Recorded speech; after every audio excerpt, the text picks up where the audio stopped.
menjelaskan tentang kelainan dan penyakit genetik pada manusia.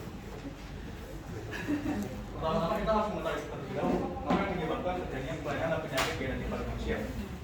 Kelainan penyakit genetik pada manusia dapat disebabkan oleh alel-alel yang terdapat pada maupun kromosom tubuh atau autosom. Alel tersebut dapat bersifat dominan maupun resesif. Namun sebagian besar penyakit menurun dikendalikan oleh alel yang bersifat resesif, sehingga diderita oleh individu yang bergenetik resesif.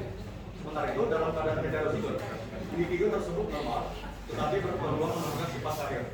Kelainan penyakit menurun tidak dapat disembuhkan, tapi dapat dihindari kemunculannya pada generasi berikutnya melalui pengaturan pasangan dalam perkawinan. Kelainan penyakit menurun alel itu dapat dibagi jadi tiga. Pertama itu alel yang terdapat pada autosom, kedua pada kromosom seksual, dan ketiga pada kelainan penyakit yang menurun oleh hormon kelamin. Yang pertama itu kelainan penyakit menurun oleh alel yang terdapat pada autosom dibagi menjadi tiga lagi berdasarkan sifatnya. Yang itu berdasarkan sifatnya, yang pertama alel dominal autosomal, yang kedua alel semi dominal autosomal, dan yang ketiga alel resesif autosomal. Di alel dominan autosomal ini, beberapa penyakitnya pertama adalah polidaktili. Polidaktili merupakan kelainan berupa jumlah jarinya lebih dari 5 atau memiliki jari tambahan pada tangan atau kaki. Tempat jari tambahan berbeda-beda. Ada yang berdekatan dengan kelingking atau ibu jari. Jari tambahan dapat berbentuk sempurna, abnormal, atau berupa suatu nodul atau benjolan kecil. Penyebab genetik adanya penyebab polidaktili pada janin bisa menyebabkan kelainan pada pertumbuhan anggota gerak saat kehamilan berusia 4-8 minggu. Dan berikut ini adalah contoh diagram perkawinannya, di mana hasil persilangannya menghasilkan keturunan 100% polidaktili. Dan di gambar seperti ini adalah 3 jenis polidaktili. Yang pertama adalah polidaktili traksil atau radial, yaitu tumbuhnya jari tambahan di sisi luar ibu jari atau jempol kaki. Yang kedua adalah polidaktili aksial atau ulnar, yaitu tumbuhnya jari tambahan di luar sisi jari kelingking pada tangan atau kaki. Yang ketiga adalah polidaktili sentral atau pusat, yang tumbuhnya jari tambahan di tengah-tengah jari atau kaki, namun kondisinya adalah yang paling jarang terjadi. Dan berikut ini adalah contoh nyata dari kelainan polidaktili, di mana terdapat tambahan jari pada tangan dan kaki. Yang kedua adalah brachidaktili. Brachidaktili merupakan kelainan berupa pemendekan tulang ruas jari atau jari kaki. Hal ini membuat tampilan jari-jari tidak terlihat proporsional. Kondisi ini adalah kelainan diturunkan oleh orang tua anak. Brachidaktili dimulai dari tidak sempurna atau kegagalan proses pembentukan embrio yang menyebabkan kelainan perkembangan tulang. Ada beberapa kategori brachidaktili yang disesuaikan dengan tablet ukuran jari. Yang pertama adalah tipe A. Tipe A ini adalah pembendekan pada tulang jari bagian tengah. Yang kedua adalah tipe B yang menyebabkan jari kelingking menjadi pendek atau bahkan tidak ada sama sekali. Yang ketiga adalah tipe C, di mana jenis brachidaktili ini tergolong jarang terjadi, namun bisa mempengaruhi jari telunjuk, tangan, dan juga kelingking. Yang keempat adalah tipe D, yang pada umumnya ukuran ibu jari jempol pada area tangan memang selalu lebih pendek. Dan terakhir adalah tipe E. Brachidaktili tipe E ini juga tergolong jarang terjadi karena bagian dari kondisi kesehatan lainnya. Yang ketiga adalah sindaktili. Sindaktili merupakan kelainan pada seseorang yang mempunyai jari-jari yang menyatu atau tetap berlekatan yang disebabkan oleh adanya gangguan pada proses pembelahan jari-jari janin. Penyebab sindaktili disebabkan oleh kegagalan pembentukan dan pembelahan jari-jari janin pada usia kehamilan minggu ke-6 sampai minggu ke-8. Beberapa faktor yang diduga dapat meningkatkan risiko terjadi sindaktili adalah: 1. Memiliki kelainan genetik, 2. Memiliki keluarga yang menderita sindaktili, ketiga, ibu yang mengandung merokok saat mengandung, lalu yang keempat, mengalami infeksi selama kehamilan, dan terakhir menggunakan thalidomide atau obat kemoterapi saat hamil. Dan berikut ini adalah diagram perkawinannya, di mana hasil persilangan yang menghasilkan 50% keturunan sindaktili dan 50% keturunan normal. Selanjutnya adalah thalassemia. Thalassemia adalah kelainan eritrosit berbentuk lonjong dan kecil-kecil, sehingga daya ingat terhadap oksigen dan oksigen rendah dan mengakibatkan anemia. Terjadi akibat adanya kelainan pada gen-gen yang mengatur pembentukan rantai globin yang mengakibatkan kerusakan atau pecahnya eritrosit. Pada gambar ini terdapat perbandingan antara sel darah normal dengan sel darah yang dimiliki oleh penderita thalassemia. Dan di sampingnya adalah diagram perkawinan, di mana hasil persilangannya menghasilkan 25% thalassemia mayor, 50% thalassemia minor, dan 25% keturunan normal. Selanjutnya adalah Huntington. Kelainan Huntington merupakan kelainan genetik yang mengakibatkan, yang mengendalikan produksi protein di otak sehingga menyebabkan kerusakan sel-sel otak secara progresif. Gejala penyakit Huntington seringkali muncul di usia rata-rata 75 sampai 44 tahun dan akan makin parah seiring berjalannya waktu. Berikut ini adalah gambar perbandingan antara struktur otak yang dimiliki oleh individu normal dengan penderita Huntington. Selanjutnya adalah progeria. Progeria adalah penyakit bawaan yang menyebabkan anak mengalami penuaan dini sejak 2 tahun pertama kehidupannya. Anak-anak yang menderita progeria biasanya mengalami kebotakan, mengalami kulit yang keriput, dan tubuhnya berukuran lebih kecil daripada anak seusianya.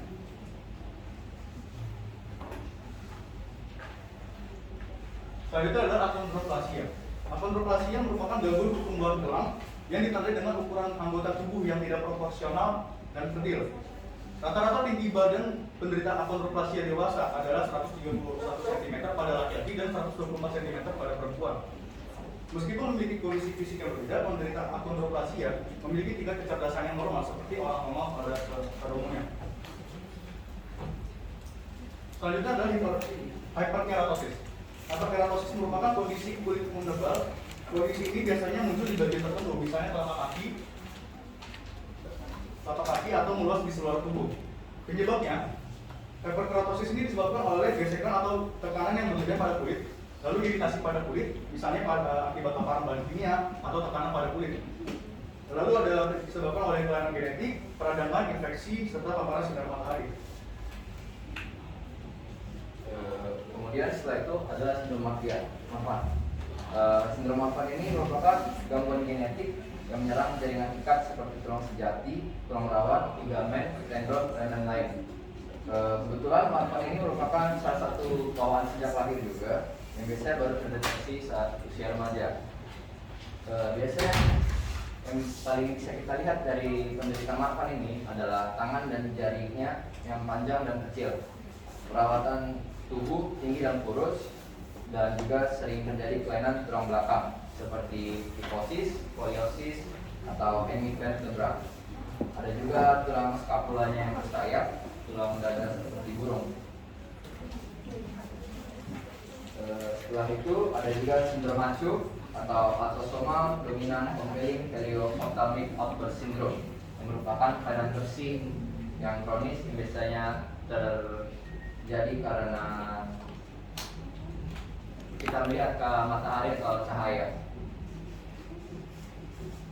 Setelah itu ada hipertensi, yang merupakan suatu keadaan di mana tekanan darah sistolik pada tubuh seseorang lebih dari atau sama dengan 140 mm/hektogram, dan atau tekanan darah diastolik lebih dari atau sama dengan 90 mm/hektogram. Hipertensi itu sendiri terbagi ke dalam dua jenis, yaitu hipertensi primer dan sekunder. Untuk hipertensi primer, ini bisa disebut juga hipertensi esensial yang masih belum diketahui penyebabnya, namun ada beberapa faktor yang sudah dikaitkan, yaitu pertama faktor genetik, kedua gaya hidup yang tidak sehat, ketiga obesitas, dan empat kurang asupan kalium sulfat. Ada juga hipertensi sekunder yang terjadi akibat kondisi medis tertentu, seperti salah satu penyakit yang berkaitan erat dengan hipertensi sekunder ini adalah penyakit ginjal. Dan ada juga beberapa faktor lain yang meningkatkan risiko seseorang terkena hipertensi sekunder, seperti kelenjar adrenal bermasalah, kelenjar paritoid yang terlalu aktif, dan fungsi kelenjar tiroid abnormal. Lalu ada juga dentinogenesis imperfecta atau gangguan pembentukan tulang gigi atau dentin yang bersifat diturunkan secara autosomal dominan dan dapat terjadi pada gigi sulung maupun gigi tetap. Ini ada juga tabel perkawinan yang nanti akan menghasilkan keturunan 50% dentinogenesis dan 50% lagi normal. Setelah itu ada anonychia atau kelainan saat kuku jari tangan tetap tidak tumbuh dengan baik. Biasanya kuku ini tidak ada pada jari telunjuk dan jari tengah. Ini juga ada tabel perkawinannya yang nanti akan menghasilkan keturunan yang 100% menderita anonychia juga. Lalu kita akan masuk ke bagian kelainan yang disebabkan oleh alergi dominan autosomal. Yang pertama adalah sistinuria atau merupakan kelainan genetik di mana darah terdapat penumpukan asam amino sistein yang umumnya terjadi pada kantung kemih serta ginjal. Asam amino sistein yang suka larut dalam air sehingga bisa memicu pengkristalan dan menimbulkan endapan berupa batu ginjal yang menyambut saluran kemih.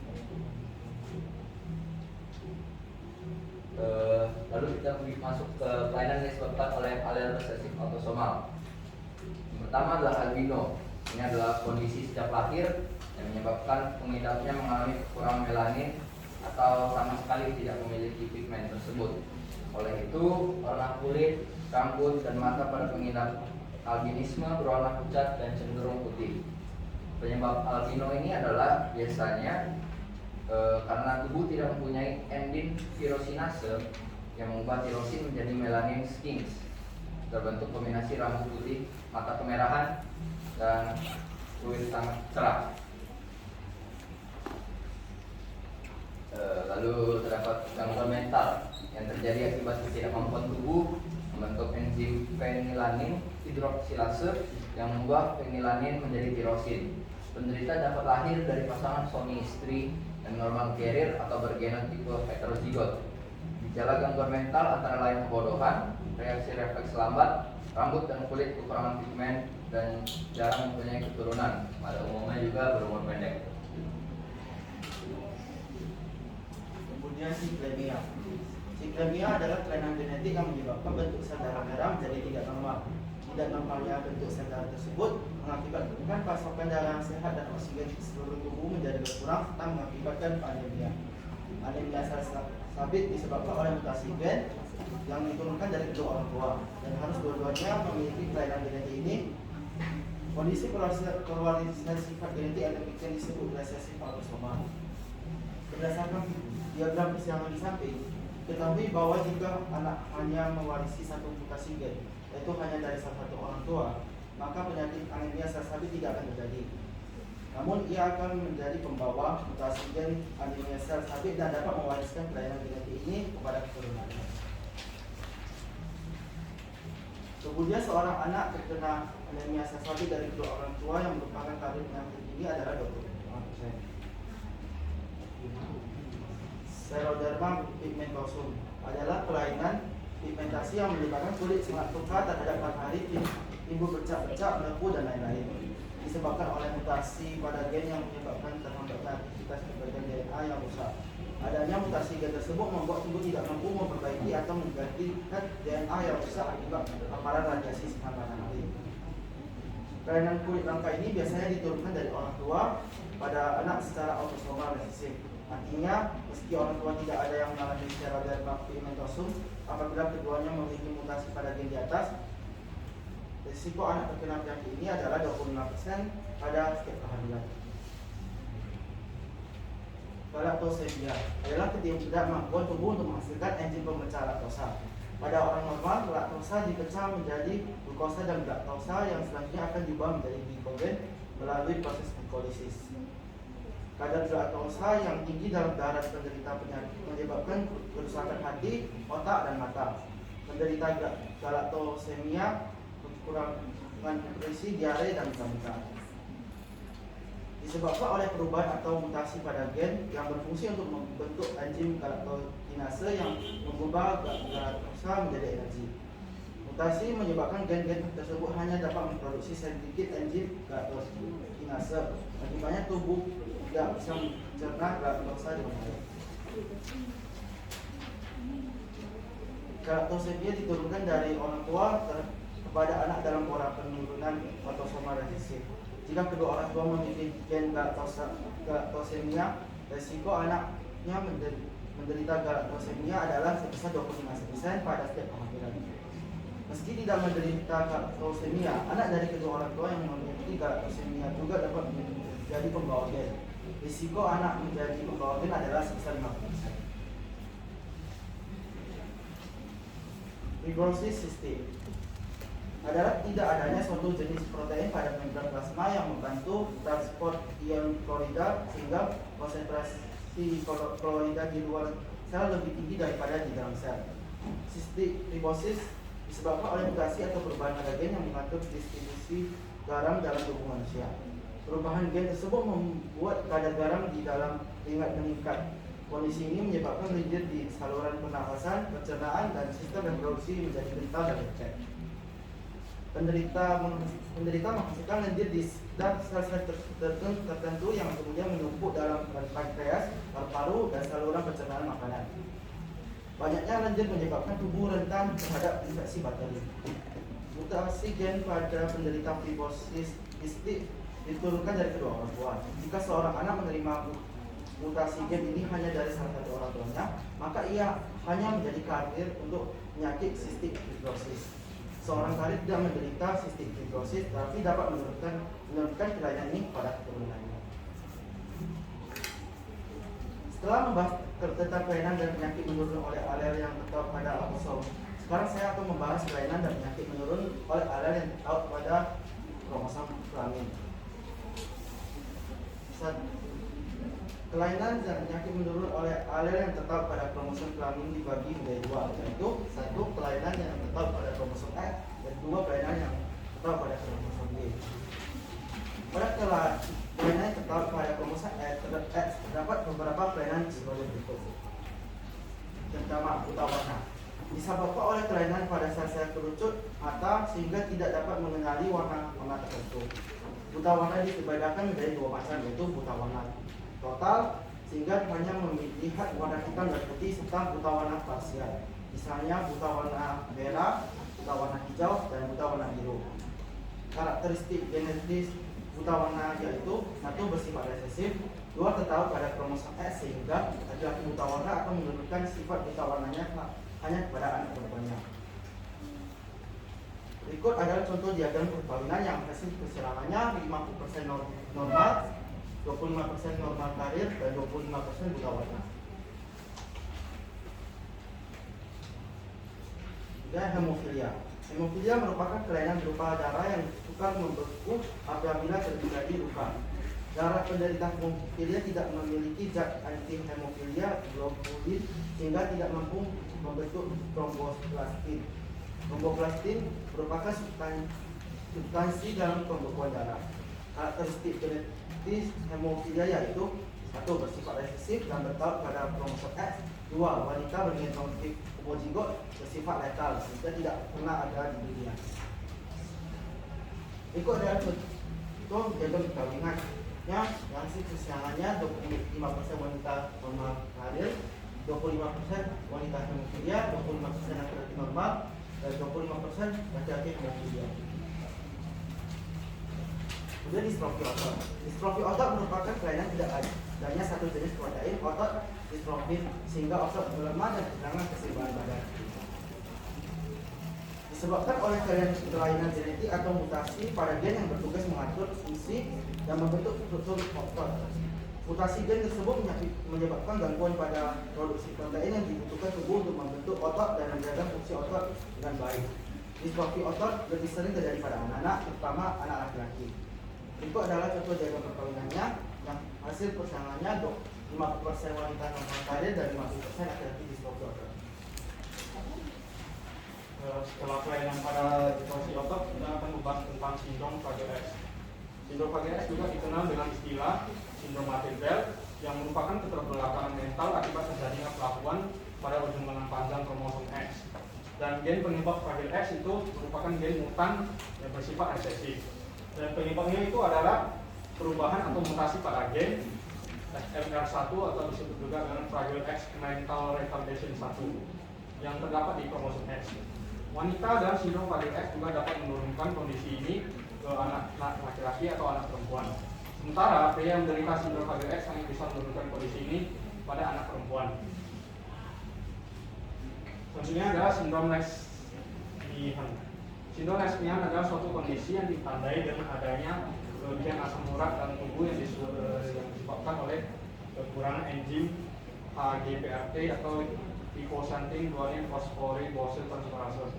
Karena kekurangan enzim ini menyebabkan penumpukan asam urat di semua cairan tubuh serta kelainan neurologis. Sindrom Lesch-Nyhan dikendalikan oleh alel resesif yang menyebabkan sakit encot yang parah, gangguan ginjal, degenerasi motorik, gerakan berulang-ulang pada tangan dan kaki, wajah meringis, gangguan mental, serta kematian di usia muda. Dan yang selanjutnya adalah anodontia. Anodontia adalah kelainan yang menyebabkan penderita tidak memiliki gigi atau alis ompong. Kelainan ini disebabkan karena ada resesi terpaut pada kromosom X. Diagram perkawinannya ada sebagai berikut, yang hasil perkawinannya adalah 25% wanita karir, 25% laki-laki normal, dan 25% laki-laki anodontia ompong, dan 25% wanita normal. Dan selanjutnya adalah gigi defektif. Gigi defektif merupakan kelainan yang terjadi pada email gigi. Kelainan pada email gigi ini dikendalikan oleh alel dominan.